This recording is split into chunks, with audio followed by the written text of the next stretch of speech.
Good evening विद्यार्थियों, कैसे आई हो? बहुत अच्छे होंगे। ओके, सभी को संध्या का बहुत बहुत प्यार और आभार। जैसे कि आप समझते हैं क्लास हो गई स्टार्ट, ठीक है। बहुत देरी से वेट कर रहे थे आप लोग, ठीक है जी।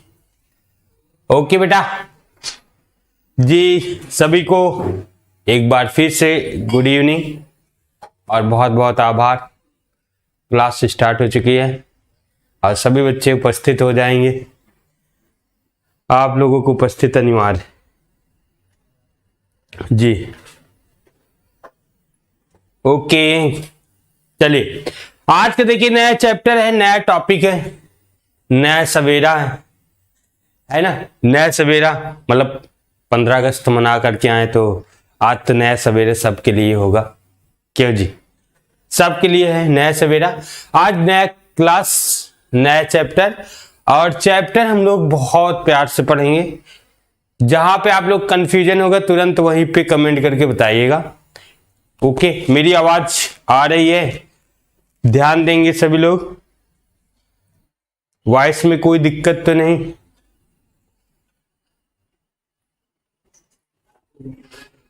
क्या बात करें, राष्ट्रगान नहीं किए, कैसे बात करते हैं?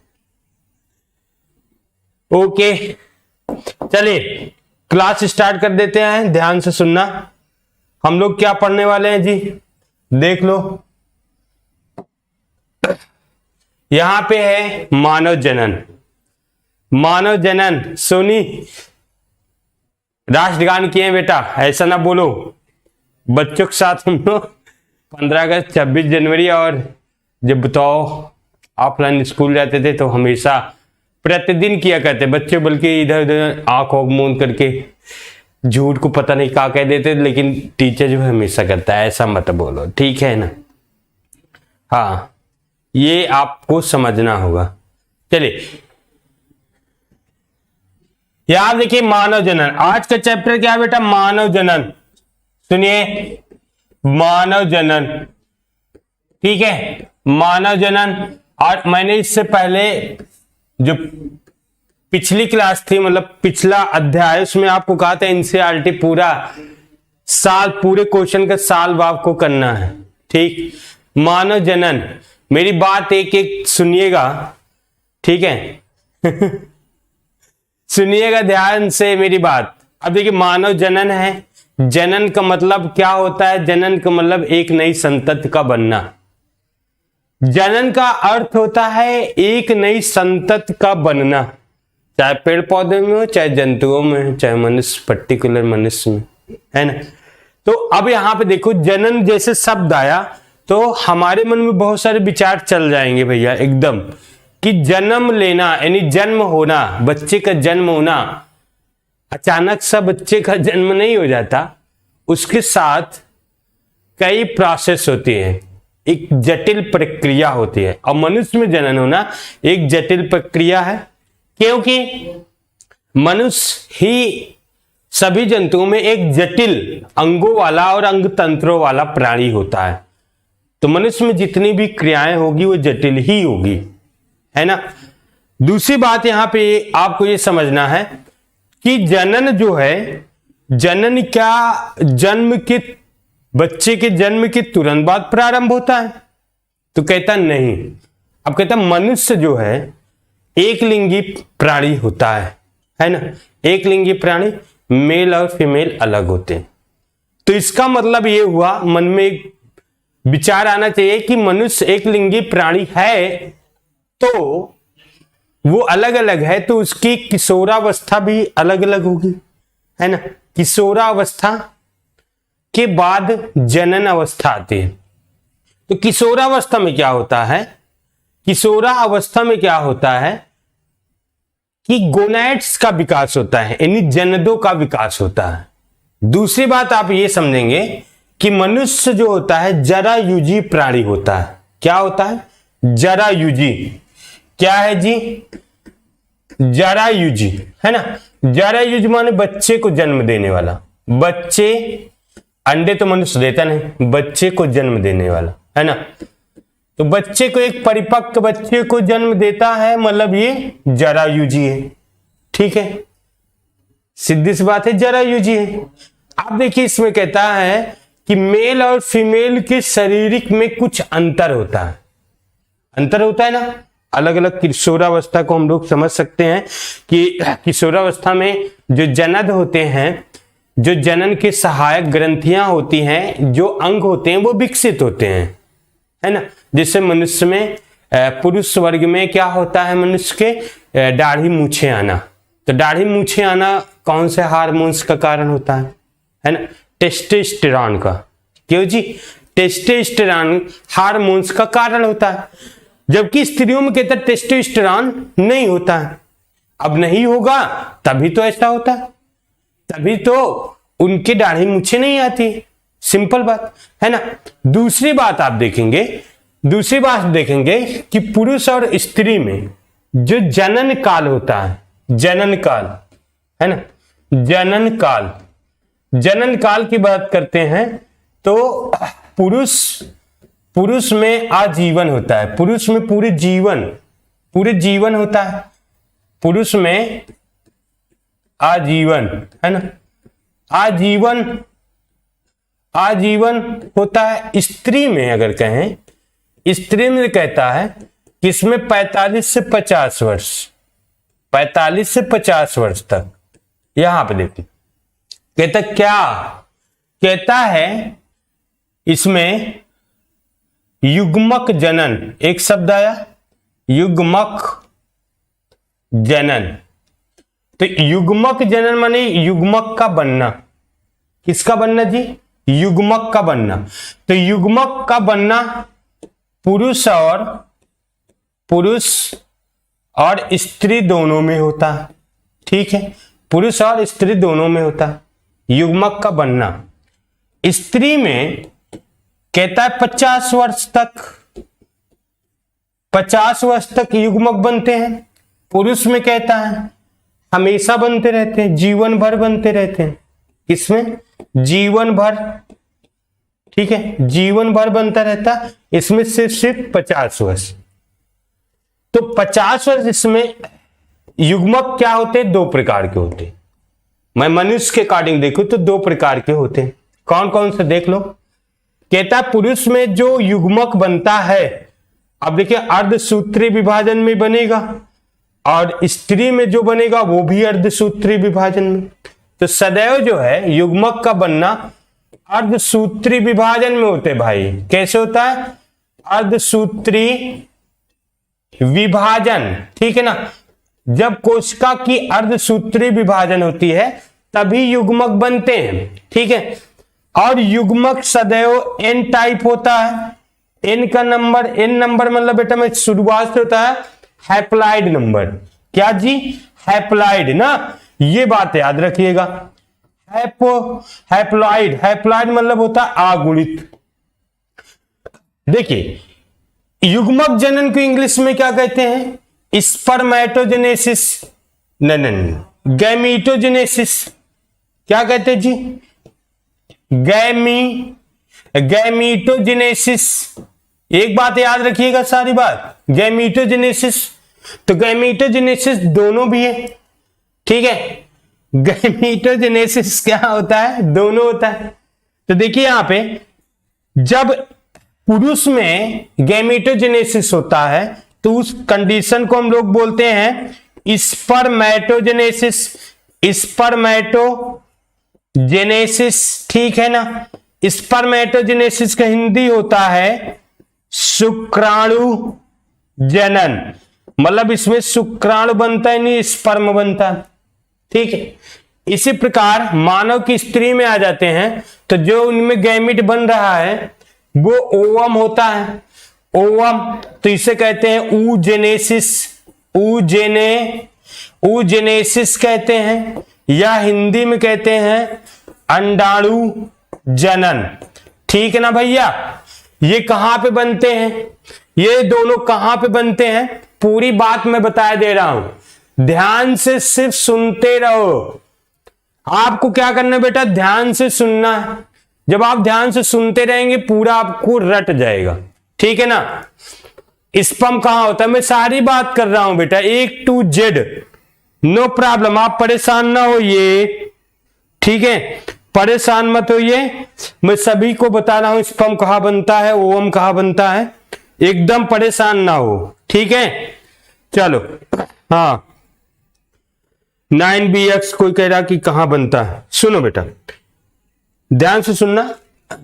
देखिए अलग अलग कंडीशन बेटा, यहां पे देखो स्पर्मेटोजेनेसिस मैंने कहा पुरुष में होता है, और स्पर्म यानी शुक्राणु, ये क्या है, ये डायग्राम किसका बेटा, शुक्राणु है, ठीक है ना जी, शुक्राणु, और ये अंडाणु है, दोनों की संरचना ऐसे होती है, ठीक। अब यहां पे आ जाओ, जो ये बन रहा है शुक्राणु बन रहा है, पुरुष के किस अंगों में बन रहा है, तो कहता है विषण में बनता है। कहां बनता है बेटा, विषण, विषण में टेस्टिड होता है। अभी हम लोग विषण की बात करेंगे, बस अभी नाम याद रख लो, अभी यहां पे है विषण, ठीक है ना, A to Z हम लोग समझेंगे। यहां पे देखो विषण में बनता है, और ओवम, ये है ओवम, अंडाणु, ठीक है, ओवम, ओवम को हम लोग बोलते हैं अंडाणु, स्त्रियों में बनता है अंडाणु बेटा, और ये कहां बनता है, ओवरी में, कहां बनता है, ओवरी, किस में बनता है, ओवरी में, ये बात आपको याद रखना।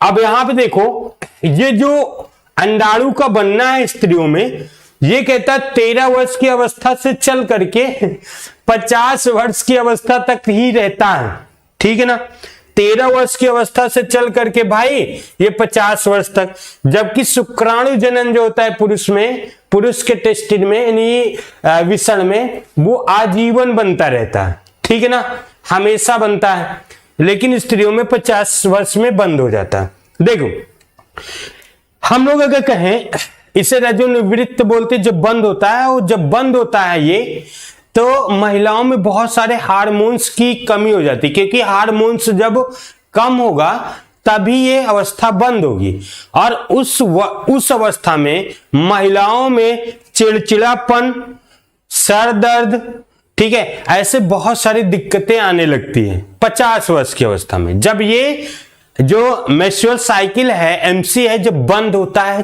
तब, ठीक है ना, जब ये बंद होता है 50 वर्ष में, तो बहुत सारे शरीर में हार्मोन्स की कमी भी होने लगती है। जब कमी होने लगती है तो बहुत सारे अनेक प्रकार के सिम्टम नजर आते हैं, ठीक है, और वो सिम्टम इतने भयानक नहीं होते हैं कि बीमार हो जाए, लेकिन सिम्टम जरूर नजर आते हैं। चलिए आगे में चलूं तो यहां पे देखिए, अब हम लोग पढ़ेंगे नर जनन तंत्र।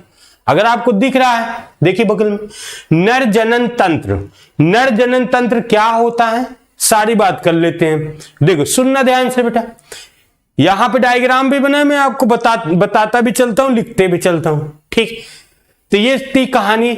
अब इसमें देखिए कहता है पुरुष का जनन तंत्र और महिला का जनन तंत्र जब एक लिंगी है तो अलग अलग है ना, और जनन तंत्र में, तंत्र जब कभी नाम आ जाए तो वो समझ लीजिए सिस्टम, सिस्टम मतलब एक चीज को नहीं कहते हैं, जब शरीर के कई अंग, जब शरीर के कई अंग एक ही कार्य को कराने लगे, एक ही कार्य में पार्टिसिपेट करने लगे, एक ही कार्य को संपन्न करने लगे, तो उसे हम लोग तंत्र बोलते हैं। एकदम सीधी बात। अब कह रहा है जनन तंत्र पुरुष में भी है,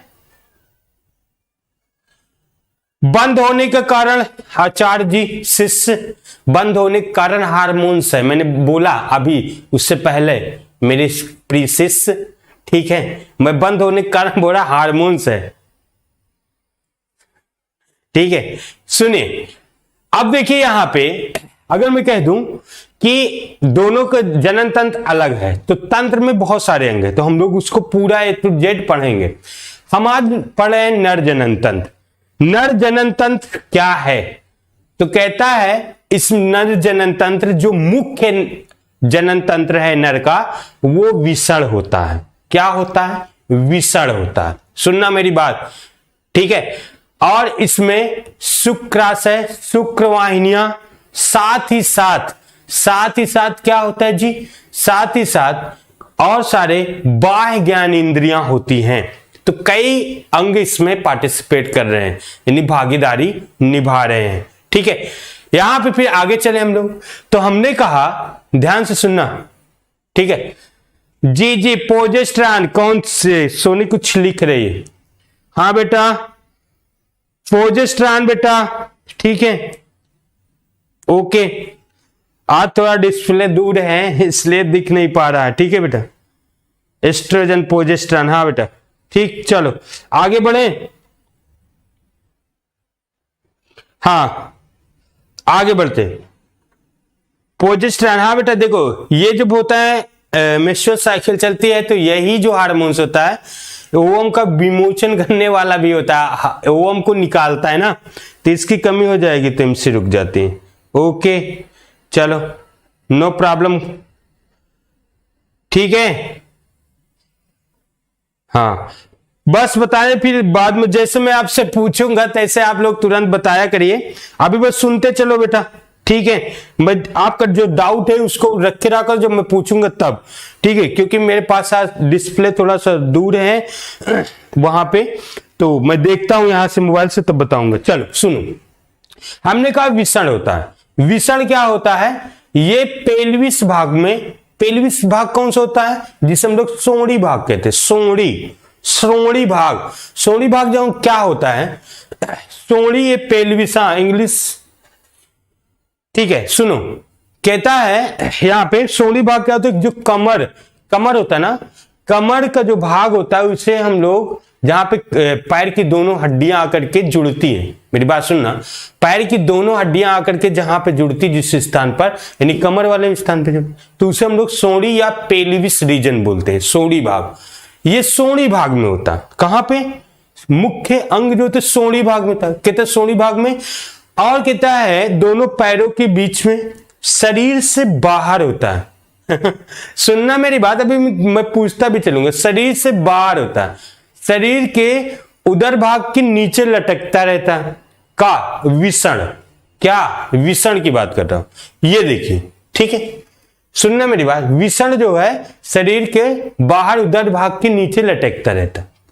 अब यहां पे एक क्वेश्चन फिर बन रहा है, यदि आप लोग शांति सुने तो मैं आपको बता दूं कि एक क्वेश्चन यहां पे बन रहा है कि अच्छा चलो मनुष्य में, मानव में ये शरीर से बाहर होता है और शरीर के टेम्परेचर से कम, देखो ये क्वेश्चन यहां पे घुमा करके कोई पूछ सकता है, अगर कह दे कि ये बताओ पुरुष के कौन सा ऐसा भाग है, कौन सा ऐसा अंग है जिसमें पूरे शरीर से सबसे कम टेम्परेचर होता है सदैव, तो क्या होगा, आपको पता है, विषण होगा, क्योंकि इसका टेम्परेचर कम होता है, शरीर के टेम्परेचर से 2 से 2.5 डिग्री सेल्सियस कम होता है, ताकि स्पर्म बन सके, ठीक है, क्या बन सके, स्पर्म। तो एक क्वेश्चन ऐसे भी बन सकता है। दूसरा क्वेश्चन यहां पे ये बन सकता है, आपसे ये पूछ सकता है, कौन पूछेगा, मैं पूछ रहा हूं मैं ये पूछूं कि चलो मैंने कहा मानव में, पुरुष वर्ग में ये जो विषण है, टेस्टिड है, ये शरीर के बाहर है, तो क्या सभी जंतुओं में शरीर के बाहर रहता है कि कोई ऐसा भी जंतु है जो शरीर के अंदर विषण हो, ठीक है। तो क्वेश्चन तो बन गया ना जी, क्वेश्चन तो बन गया कि कोई ऐसा भी है प्राणी, पुरुष मेल, जिसके विषण शरीर के अंदर हो, उदर में धसा हो, शरीर के बाहर ना हो, क्वेश्चन बन चुका है। आप बताइए कौन सा ऐसा जानवर या कौन सा एनिमल्स है जिसके टेस्टिड बाहर होता है, ठीक है, बोलो जल्दी से, चलो नहीं फिर मैं बताऊंगा बेटा, बताऊंगा, जस्ट बताऊंगा, तुम लोग बस कमेंट करके बताओ, उसके बाद मैं बताता हूं, ठीक है। चलिए तो कौन सा ऐसे जंतु हैं, ओके, हाँ शुक्रवाहिनी, अभी मैं बता रहा हूं बेटा अमित, ठीक है, परेशान मत हो, ठीक है, पूरी बात हो जाने दो। चलिए आगे देखिए, तो ये देखिए ये शरीर से बाहर होता है, ठीक है, ये उदर भाग होता है, इससे शरीर से बाहर होता है।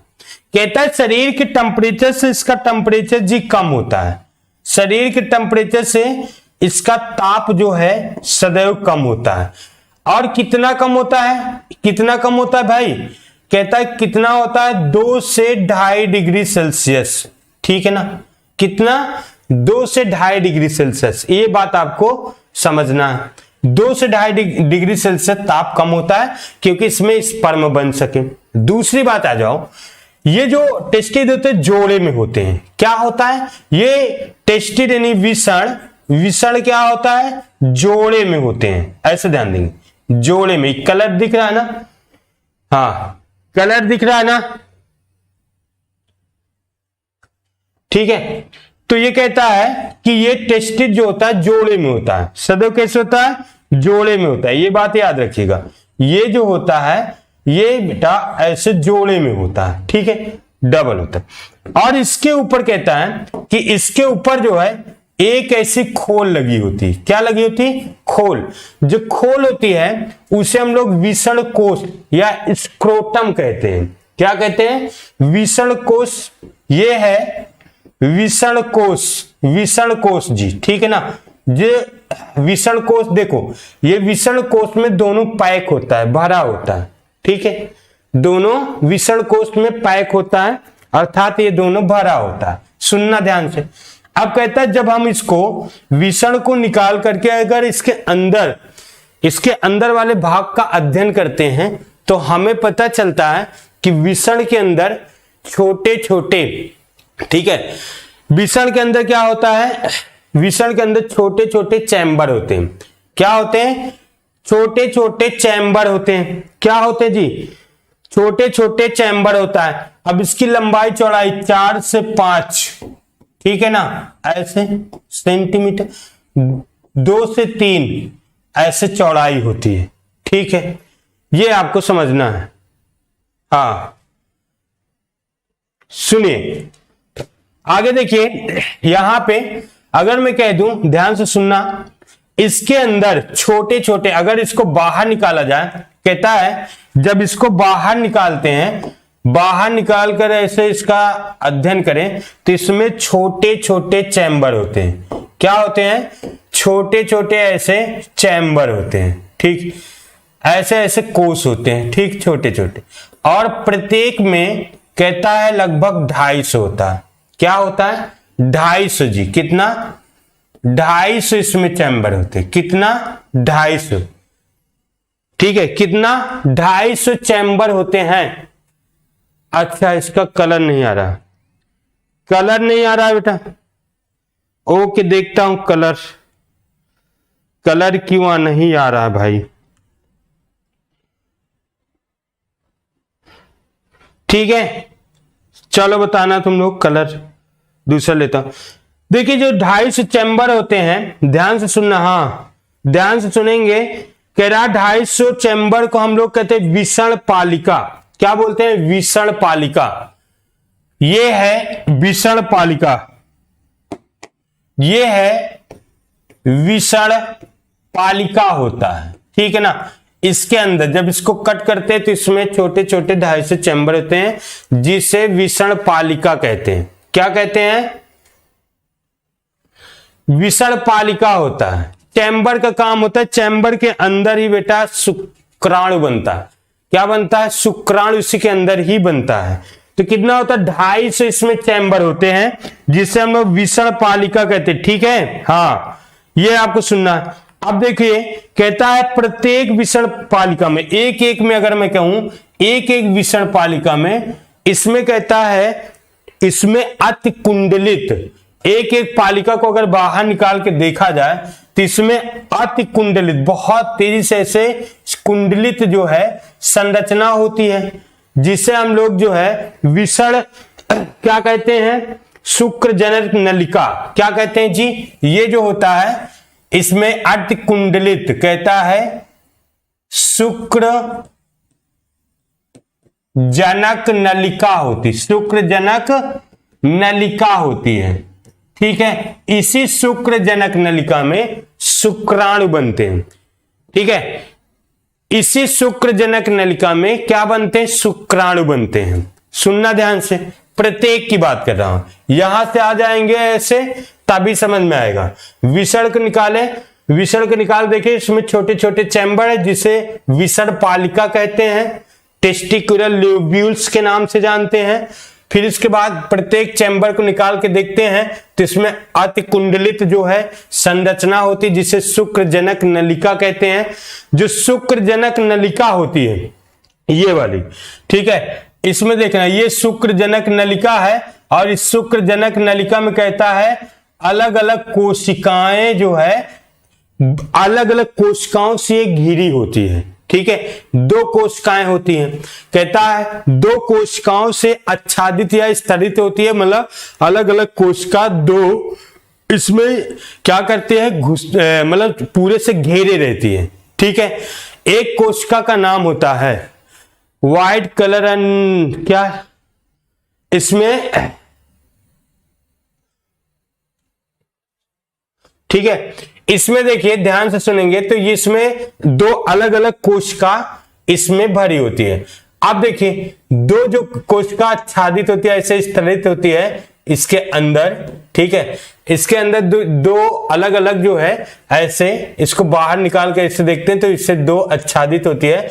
एक का नाम होता है नर जर्म कोशिका, क्या होता है नर जर्म कोशिका, दूसरे का नाम होता है सर्टोली कोशिका। ये देखिए एक का नाम होता है नर जर्म कोशिका, यहां लिख देता हूं नर जर्म कोशिका, ठीक है, एक का नाम होता है सर्टोली कोशिका, ठीक है ना भैया, सुनना ध्यान से, नर जर्म कोशिका और सर्टोली कोशिका 2 कोशिकाएं होती, ठीक है। नर जर्म जो कोशिका होती है, अभी हम लोग इसके नर जन्म कोशिकाओं का संरचना देखेंगे आगे चल करके, बस अभी आपको समझना है, ध्यान से सुनना। नर जन्म कोशिका जो होती है उसमें हम लोग इसको स्पर्मेटोगोनिया भी बोलते हैं, क्या बोलते हैं स्पर्मेटोगोनिया। और सर्टोली कोशिका 2 कोशिका होता है, स्पर्मेटोगोनिया सेल से स्पर्म बनते हैं, स्पर्मेटोगोनिया सेल से क्या बनते हैं स्पर्म बनते हैं। और सर्टोली कोशिका जो होती है स्पर्म की कोशिकाओं को पोषण देती है, ठीक है, स्पर्म की कोशिकाओं को न्यूट्रिशन देने का काम करती है, इस तरह हम लोग समझेंगे। दूसरी बात होती है कि यहां पे कहता है कि इसमें कुछ स्पेस होता है जिसे हम लोग कहते हैं अंतराली अवकाश, अंतराली स्पेस। कहता है इनके बीच में इन नलिका अति कुंडलित ऐसे बनी होती है, इनके बीच में ऐसे जगह होता है और इसे हम लोग अंतराली अवकाश कहते हैं। इसमें एक और कोशिका होती है यहां पर, ठीक है, आगे डायग्राम हम लोग देखेंगे, बस पहले इस पूरा इसको समझ लीजिए। इसे हम लोग कहते हैं लीडिंग कोशिका, क्या कहते हैं जी लीडिंग कोशिका के नाम से जानते हैं, ठीक है ना, लीडिंग कोशिका। कौन सी कोशिका लीडिंग कोशिका, तो यहां पे जो स्थान है यहां पर लीडिंग कोशिकाएं होती हैं, लीडिंग कोशिका। और लीडिंग कोशिका क्या काम करती है एस्ट्रोजन हार्मोन छोड़ती है, कौन सा हार्मोन एस्ट्रोजन ना एंड्रोजन हार्मोन छोड़ती है, ठीक है, एंड्रोजन हार्मोन छोड़ती है, ठीक है, एंड्रोजन एस्ट्रोजन नहीं एंड्रोजन, ठीक है। चलिए इसके बाद हम दूसरा डायग्राम पे आते हैं। ये तो अभी हम लोग ये जो है अभी हम लोग विषण समझे, आगे चल के हम लोग इनके नलिकाएं, यहां पे पूरी बात एक बार समझा देता हूं, फिर एक एक अलग अलग फिर हम लोग समझेंगे। देखिए ये जो नलिका होती है यहां टेस्टिस से ये इसके बैक साइड से हमेशा जो विषण कोश है और विषण के पीछे से ऐसे पीछे, ठीक है ना, पीछे से एक नलिका होकर के ऐसे निकलती है और ये नलिकाएं कई भागों में बटी होती है, ठीक है। अभी हम लोग आगे पढ़ेंगे तो ये नलिका पीछे की ओर से होकर के ये शुक्राशय, कहां पे ये होता है शुक्राशय पे, और ये मूत्राशय के बीच में यहां पे दोनों एक साथ मिल जाती है, यहां पे ये शुक्राशय है और ये मूत्र मार्ग वाली मूत्राशय के पास आकर के मिल जाती है, ठीक है। आगे देखिए ये ऊपर से जो होती है, ऊपर से जो किडनी से आती है इसे मूत्र नलिका कहते हैं, ये ठीक है। अब यहां से जा रही है ये वाली, ठीक है, दोनों यहीं पर मिलती है। फिर ये होता है शुक्राशय, शुक्राशय जहां पे शुक्राणु जो होता है भरा होता है, यहीं पे शुक्राणु भरा होता है, ये बात आपको समझना, ये शुक्राशय में शुक्राणु भरा होता है।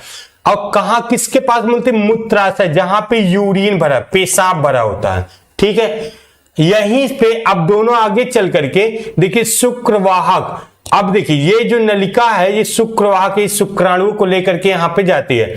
और ये जो होता है स्खलनी वाहिनियां, मतलब जो शुक्राणु होता है पहले शुक्राशय में भरा होता है और जब शुक्राणु बाहर निकलता है तो इस यहां पे स्खलन नलिका में आकर के निकल जाता है।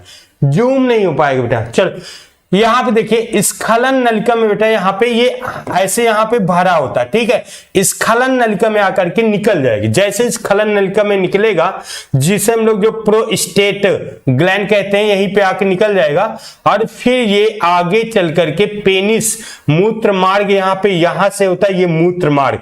क्योंकि देखिए ये जो हल्का पीला आपको दिख रहा है ये पेशाब है, पेशाब से होकर के ये यहाँ पे स्खलन नलिका यहाँ पे आकर दोनों मिल जाते हैं, पेशाब के माध्यम से होकर मूत्र मार्ग के माध्यम से होकर के सिसन पेनिस, ये यहां से जो भाग है यहां से यहां तक ये पेनिस होता है। पेनिस की जो ऊतक होती है, ऊतक ये बाह्य ज्ञानेंद्रियों में आता है, यहां से भाग यहां तक का ये बाह्य ज्ञानेंद्रियों में आता है। ठीक है, पेनिस वगैरह। ठीक है, ये भाग पेनिस है जो इसे हम लोग बाह्य ज्ञानेंद्रियों के नाम से जानते हैं। ठीक है, इसकी जो इसमें सबसे ज्यादा रुधिर नलिकाएं होती हैं। जब ये इरेक्ट सिस्टम पे आता है तो इसमें बहुत ज्यादा ब्लड भरा होता है। ठीक है ना, आगे देखिए सिसन मुंड होता है, अग्रछदन, ये आगे की ओर जो है अग्रछदन होता है। ठीक है, ये बात हमको पूरा पढ़ना है। ठीक है, चलिए अब आगे देखिए, अब हम लोग इसको पूरा टू जेड फिर से एक बार देखते हैं, सुनना ध्यान से। ये इस डायग्राम पे आ जाओ तो फिर से आपको कुछ समझ में आएगा। देखो यहां पे जो दूसरा पुरुष जनन तंत्र का आरेखीय दृश्य है। ठीक है, आंतरिक संरचनाओं का, इसमें विषण के आंतरिक संरचना का अनुदैर्ध्य काट ऐसे कट किया हुआ बनाया गया। ये है दोनों तरफ, देखिए ये पेनिस के ऐसे दिखाएगा कि दोनों तरफ जो है टेस्टिड विषण है। ठीक, अब देखो बताया गया कि विषण के साथ साथ कुछ इनकी सहायक नलिकाएं होती हैं। जो सहायक नलिका होती है वो शुक्राणुओं को ले जाने का काम करती है। ठीक है, अब जूम हो गया, गुनगुन जूम हो गया बेटा, जूम हो गया, देखो ध्यान से। ठीक है,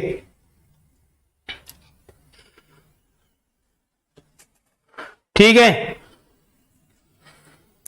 सुने तो इसके साथ साथ इसमें कहता है कि विषण जो होता है, पहले नंबर कहता है विषण मुख्य अंग है, उसके साथ साथ विषण अंग के साथ विषण जालिका होती है और शुक्रवाहिनियां, अधिविषण, ठीक है, और शुक्रवाहक ऐसे नलिकाएं होती है जो इसके सहायक जो है नलिकाओं के रूप में आती है। किस में आते जी? सहायक नलिकाओं में। ओके, चलो आगे देखो यहां पे। अब देखो यहां पे मैं इसकी सहायक नलिकाओं की बात करता हूं। जैसे हमने कहा ये विषण के जैसे हम लोग काटते हैं तो इसमें देखिए पहले से विषण पालिका हमने कहा था, ध्यान से सुनना, कहां से नलिकाएं निकलती हैं। मैंने कहा ये जो है विषण है। ठीक है, अब विषण में मैंने कहा था कि छोटे छोटे, बेटा यहां पे देखना, ये छोटे छोटे ऐसे चैम्बर है। ठीक है, ये छोटे छोटे ऐसे ऐसे चैम्बर है, तो ये 250 चैम्बर होते हैं, 250 ना, ये 250 चैम्बर होते हैं। कितना होते हैं? 250 चैम्बर होते हैं, जिसे हम लोग विषण पालिका कहते हैं। देखिए ये है विषण पालिका, ये अभी मैंने बताया था कहां से चालू होती है। ठीक है ना, उसको ध्यान से सुनना। विषण पालिका, फिर मैंने कहा विषण पालिका के एक चैम्बर को ऐसे हम लोग बाहर निकालें ऐसे, तो इसमें अति कुंडलित संरचनाएं होती हैं। ठीक है, ऐसे ऐसे, जिसे हम लोग क्या बोलते हैं? इस कुंडलित नलिका को हम लोग क्या बोले थे बेटा? जल्दी से बताओ। हाँ, इसे हम लोग बोलते हैं शुक्र नलिका, शुक्र जनक जनन नलिका। ध्यान से सुनना। ठीक, अब देखिए शुक्र जनक नलिका को हम लोग देखें ऐसे, तो कहता है शुक्रजनक नलिका को जब हम लोग देखें ऐसे, तो ये कहता है 2 सेलों में ऐसे आच्छादित होता है। 2 सेलें क्या क्या होती हैं, देखिए 2 सेलें ऐसे कोशिकाओं का सेल ऐसे 2 सेलों से ये स्थिरित होती है, इसके अंदर 2 सेलें ऐसे समूह में भरे होते हैं। एक ये हो गया, एक कोई और ले लो ये, ठीक है, ऐसे ये आच्छादित होता है, 2 कोशिकाओं से मिलकर के बने होते। अब देखो, फिर मैंने आपसे बताया था कि इसके बीच में यहां पर इसके चारों तरफ ऐसे एक स्पेस होगा, ऐसे एक जगह होगा, ठीक है, ऐसे ध्यान सुनना। ये जो भाग है इसमें देखिए 2 भाग है, इसमें मैंने कहा और कुछ सेलें जो होती हैं उसे हम लोग नर जर्म कोशिका कहते हैं, नर जन्म कोशिका, या इसे स्पर्मेटोगोनिया है ना। दूसरी मैंने कहा ये जो सेल है कुछ होती सर्टोली कोशिका, ध्यान से सुनना, सर्टोली कोशिका। जो नर्म जन्म कोशिका है यही जो है, सुनना, यही जो है जी स्पर्म ऐसे चूस करके ऐसे ऐसे स्पर्म बनाती है, ठीक है ना। स्पर्म का निर्माण नर जन्म स्पर्मेटोगोनिया करता है। जो सर्टोली कोशिका इनको भोजन देती है, ले भैया भोजन, ठीक है। ये क्या करती है, पोषण देती है, पोषण का काम करती है सर्टोली कोशिका, ठीक है। यहां पर अब देखो बात पूरी एडवांस आ जाओ, और ये जो भाग है बेटा यहां पे जो भाग है इसको देखिए, ये वाली जो भाग है इसे अंतराली अवकाश कहते हैं। अंतराली अवकाश, इसमें ब्लड वाहिनियां भी होती हैं, ब्लड वाहिनियां भी ऐसे ऐसे घूमती रहती हैं, ठीक है ना। यहाँ पे ब्लड वाहिनियां होती हैं। अंतराली अवकाश में कहता है कि कुछ कोशिकाएं यहां भी होती, कुछ कोशिका भैया यहां पर भी होती हैं। जो कोशिका यहां पे होती है जिसे हम लोग लीडिंग कोशिका कहते हैं, क्या लीडिंग कोशिका कहते हैं, जो कहते हैं एंड्रोजन, कौन सा हार्मोन्स, एंड्रोजन हार्मोन्स छोड़ती है, ठीक है ना, एंड्रोजन, ठीक है। एस्ट्रोजन जो होता है वो स्त्रियों में होता है, यहां पे एंड्रोजन है, ठीक है ना। ध्यान सुने, क्यों जी ये बात। अब देखो यहां से ध्यान से जब हम लोग सुनेंगे, ध्यान से आप लोग देखेंगे, तो यहां पे हमने कहा ये नलिका जो सहायक नलिका वो कैसे होती है, हमने कहा विषण पालिका। ये जो हम पहले आपको बताए थे कि ये है विषण पालिका, जो 250 चैम्बर होते हैं, ठीक है। विषण पालिका ये ऐसे देखो चैम्बरों में ऐसे बटी हुई है। फिर विषण पालिका जो होती है ये यहां से ही नलिकाओं का जाल होता है, जिसे विषण जालिका कहते हैं। अब ये जाल बना लेता है। फिर यहां से देखे शुक्रवाहिनियां, अभी ये अंदर टेस्टिड के अंदर ही, यहां पे जी टेस्टिड के अंदर ही ऐसे ऐसे ऐसे ऐसे ऐसे बहुत सारे ऐसे जालिका बन जाती है, और उसको हम लोग क्या कहते हैं, शुक्रवाहिका। क्या कहते हैं, शुक्रवाहिका। फिर अधिविषण, क्या होता है, अधिविषण। ये जो अधिविषण है ये टेस्टिड के पीछे की ओर ऐसे निकलता है। टेस्टिड के, जैसे टेस्टिड है, टेस्टिड के ऐसे पीछे, समझ ना, अधिविषण, ठीक है। ये टेस्टिड के पीछे की ओर ऐसे अधिविषण निकलता है। देखो इससे ये जुड़ा है, ध्यान से सुनना बेटा, ये जो अधिविषण है देखो यहां तक ये जुड़ा है, मतलब कि जो टेस्टिड है टेस्टिड के पीछे की ओर से जुड़ करके तब आगे उदर के अंदर, यानी ये उदर पेट की तरफ ये जाता है। तो यहां तक जुड़ा है देखो ऐसे, फिर ये जुड़ करके जो जुड़ा वाला भाग है इधर अधिविषण बोलते हैं, और फिर एक नलिका बनती है जिसे शुक्रवाहक नलिका कहते हैं। तो अधिविषण तक टेस्टिड के ही भागों में लगे होते हैं, फिर वहां से निकल करके अंदर की ओर यानी उदर की ओर फिर जाते हैं, ठीक है। तो इसके अंदर भैया, इसके अंदर ये प्रवेश करते हैं जिसे हम लोग शुक्रवाहक बोलते हैं, ठीक है। अब इस डायग्राम को ध्यान से सुनिए, इसका देखिए ये इसका अनुप्रस्थ काट करके चित्र बनाएगा, इसका आप इधर से देख लेंगे तो आपको ज्यादा बेस्ट समझ में आएगा। इसको जब कंपेयर करेंगे तो यहां से देखिए ये एक नलिका जो है पीछे की ओर से ये विषण है और फिर ये अधिवृक्क है, यहां तक अधिवृक्क है, अधिवृक्क के आगे यहां फिर आगे जो जाता है ये होता है शुक्रवाहक नलिका, यहां तक अधिवृक्क होता है। ठीक है, ऐसे देखिए आगे की ओर ये जाता है। अब देखिए ये कहां पर जाए, जहां ये है मूत्राशय, ऐसे उस चित्र में देखिए यहां पे यूरिन भरा होता है।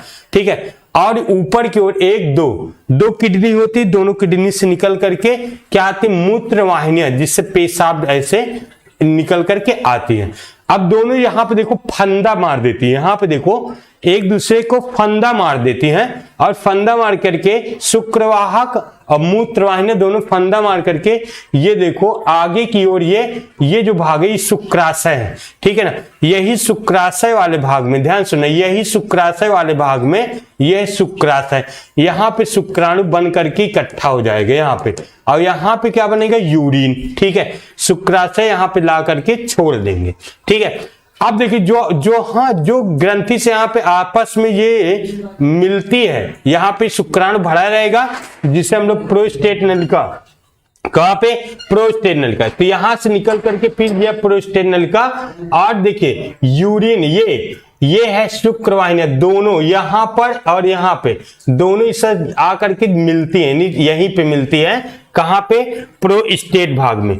फिर आगे जो है कंद मूल पथ होता है, ग्रंथि यहाँ पे लगी होती है, इसके आगे ये पेनिस हो जाता है। ठीक है, मूत्रमार्ग फिर यहां से निकल करके आगे निकल जाता है, जिसे हम लोग शिशनमुंड या अग्रछद बोलते हैं।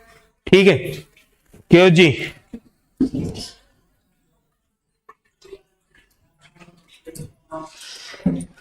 बोलो जल्दी से, बोलो बेटा जल्दी से।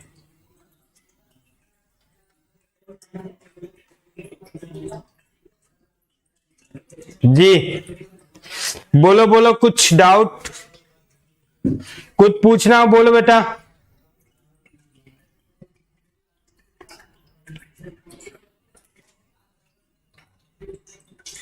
हाँ चलिए आगे चलिए, ये है देखो अगला डायग्राम आप लोग दें, अगले डायग्राम में आ जाओ। यहां आप देखो अगले डायग्राम में मैंने आपको बताया था कि जो शुक्र जनक नलिका का डायग्राम है, कहां, शुक्र जनक नलिका, ध्यान देंगे ऐसे, ये टेस्टेड, फिर देखिए इसके अंदर जो चैम्बर होते हैं इसे हम लोग विषण पालिका बोलते हैं। विषण पालिका की संख्या, विषण पालिका है ना, कितना होता है, 250, और प्रत्येक को हम निकाल कर देखें तो इसमें 1 2 3 ऐसे अतिकुंडलित संरचना होती है, जिसे हम लोग शुक्र जनक नलिका बोलते हैं। शुक्र जनक नलिका, शुक्र जनक नलिका, ये शुक्र जनक नलिका का डायग्राम है। यहां आप ध्यान दो, शुक्र जनक नलिका पे आ जाओ। यहां देखिए ये जो सेल है, ये कुंडली सेल, मैंने कहा ये जो भाग है ये 2 कोशिकाओं से आच्छादित, 2 कोशिकाओं का ऐसे समूह इसमें लगा होता है। एक जो सेल होती है जिसे स्पर्मेटिनी शुक्र जनन कोशिका या नर जन्म कोशिका कहते हैं, दूसरी जो कोशिका है यहाँ पे ये सर्टोली कोशिका होती है, और ये जो बीच में ऐसे ऐसे देखो ऐसे ऐसे बना होगा ये स्पर्म बनेगा। ठीक है, शुक्राणु यहाँ पे बनेगा। ये जो स्पेस है, ये वाला स्पेस जो होता है इसे अंतराली कोशिका कहते हैं, और इसी में लीडिंग कोशिका पाई जाती है, और यहाँ पे एस्ट्रोजन, यहीं पे लीडिंग कोशिका, लीडिंग कोशिका होती है। जो लेडी कोशिका होती जी, वो कौन सा हार्मोन बनाती है, वो बनाती है एंड्रोजन। ठीक है ना, हार्मोन्स बनाती है। ठीक है, ये बात है याद रखना। ओके, हाँ बताओ जल्दी से।